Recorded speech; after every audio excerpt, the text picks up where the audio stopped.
I'm Danielle. 3 weeks ago, I found myself at my sister Chloe's wedding, a supposed celebration that turned into a nightmare.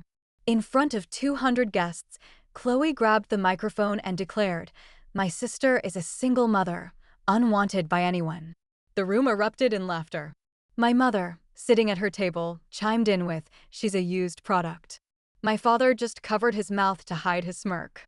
My 5-year-old son, Leo, was right beside me, his small hand tightly gripping mine, his eyes wide with confusion as he watched everyone laugh at his mother. It was a moment that felt like a punch to the gut, a cruel reminder of how little my family had ever cared about me. But then, there was one person who didn't laugh. And what he did next changed everything. Let me take you back to the beginning. I grew up in a large, old-fashioned house in Boston.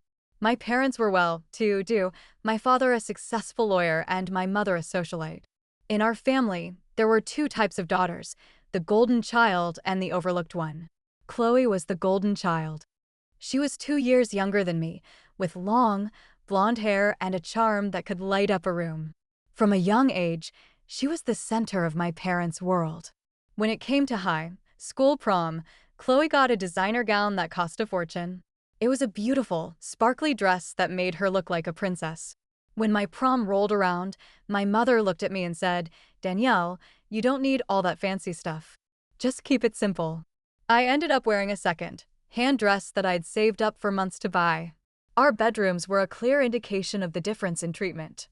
Chloe had a large, beautifully decorated room with a view of the garden. My room was small and plain, filled with hand-me-downs from relatives. I never resented Chloe for this. She was just a product of our parents' unfairness. But I often wondered what was wrong with me that made my parents treat me so differently. I met my ex-husband, Ryan, when I was 25. I was working as a nurse in a local hospital, and he was an accountant. We got married a year later. My parents attended the wedding, but their attention was always on Chloe, who was starting an internship at a top-tier company. At my own wedding reception, my marriage started to fall apart. Ryan was controlling and critical. He made me feel like I was never good enough. By the time I found out he was having an affair with his co-worker, I was 7 months pregnant. The divorce was finalized when Leo was 1 year old. I was 28, alone, and working long night shifts while Leo was in a daycare that charged by the hour. My mother's response to the divorce was, "I always knew you couldn't keep a man happy. Chloe would never let this happen." My father remained silent, as usual. Chloe sent me a text saying, "You always pick the wrong guys.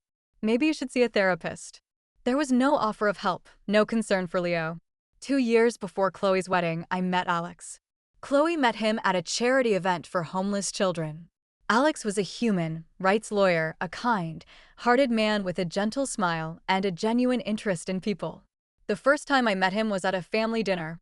Chloe had been dating him for a few months and wanted to show him off. Alex shook my hand and immediately noticed Leo hiding behind my legs. He crouched down and said, "Hey buddy, I like your superhero shirt. Is that Superman?" Leo beamed. No one in my family had ever given him that kind of attention. During the dinner, I could tell Alex was observing our family dynamics. He saw how my mother always steered the conversation towards Chloe, how my father laughed at Chloe's jokes but ignored mine, and how I was the one cleaning up while Chloe sat there on her phone. As I was leaving, Alex asked me quietly, "Does your family always treat you like this?" I was startled and replied, "That's just how it is. Chloe's the star, and I'm just in the background." He just nodded and said, "You're a great mother, and Leo is lucky to have you." Those words stuck with me for weeks. The wedding invitation came in a luxurious envelope. It was for a 5-star hotel in New York City, with an estimated budget of $200,000, all paid for by my parents. When I got married, they gave me a measly $1,500 and complained about it for ages. The invitation came with conditions. Chloe called me 2 weeks before the wedding and said, "Danielle, please wear something plain. I don't want you stealing my thunder. And do you really have to bring Leo? He might cause a scene." I told her I had no one to watch him, and she reluctantly agreed, but said we'd be seated at a table in the back. On the morning of the wedding, my mother called to remind me that we were at table 25 near the service entrance. "Don't make a fuss. This is Chloe's big day," she said. When we arrived at the hotel, the ballroom was breathtaking. It was filled with flowers and crystal chandeliers. I was wearing a simple, gray dress that I'd bought on sale, exactly what Chloe had requested. Leo looked adorable in his little suit, holding my hand tightly. Table 25 was in a far-off corner, half hidden behind a pillar. We were surrounded by distant relatives who barely acknowledged us. My parents made a grand entrance, my mother in an expensive designer dress and my father in a sharp suit. They mingled with the guests, talking only about Chloe. Chloe arrived later in a stunning wedding gown that probably cost more than my annual salary. She looked beautiful but gave me a cold smile as she passed by our table, reminding me to keep Leo quiet. During the cocktail hour, the photographer gathered the family for pictures.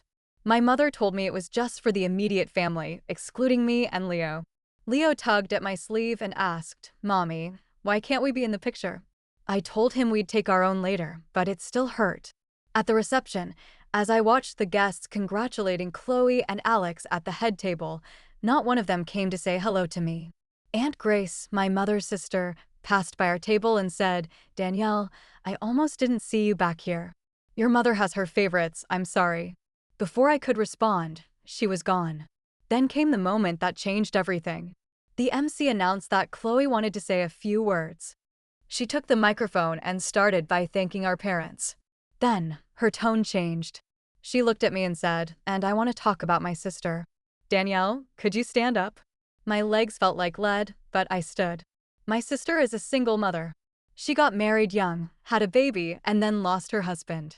Now she's all alone, with a kid and a bunch of problems, she said, as the guests started to laugh nervously.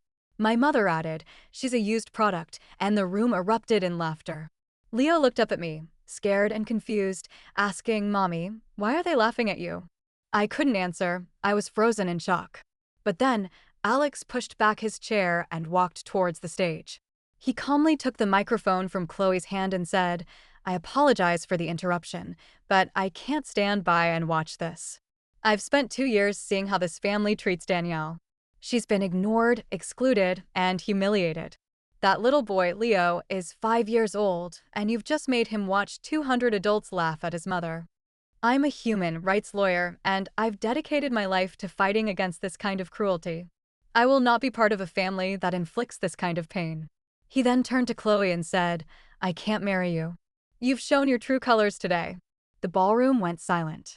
My mother's face turned pale, and my father looked down at his plate. Chloe was in shock, and she started to cry, saying it was just a joke. But Alex wasn't having it. He continued, "This wasn't a joke. You planned this, and you've turned your sister's pain into entertainment." After that, I knew I had to leave. I picked up Leo and started walking towards the exit. My mother shouted at me, "You've ruined Chloe's wedding. What did you say to Alex?" I didn't answer. I just kept walking.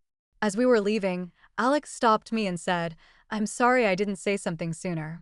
Here's my card. If you ever need anything, legal help, or just someone to talk to, call me."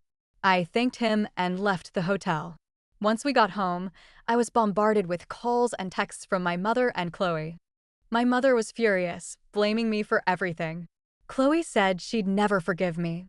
But then I got a text from Aunt Grace. She said she'd watched the whole thing through a live stream and that she was ashamed of my mother and Chloe.